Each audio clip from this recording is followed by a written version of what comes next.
ஓய், இது என்னது? எது இது எது எனக்கு தோ தெரியலையே. தெரியல.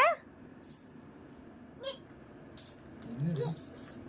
பாரு, நீ ரொம்ப நாளா கேட்ட. Candle set. தெரியல என்னன்னு. ஏய் செம்மையா இருக்கு.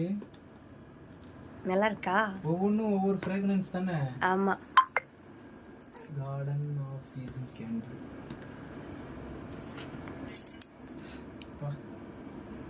ஏய் செம்மையா இருக்கு ஸ்மெல்லு. நாலுமே வா. நாலுமே சூப்பரா இருக்கு ஸ்மெல்லு. பட் கலர் சேமா இருக்குல்ல? Colour same. ஸ்மெல்லுக்கு ஏற்ற கலர் தான் அது. இது வேற கலர் ஸ்மெல் வருது, இது வேற ஸ்மெல் வருது. செம்மையா இருக்கு. இதை ஏற்றி பார்க்கலாம் ஒரு நாள். சரி, இன்னைக்கு நைட்டே ஏற்றுனேன்.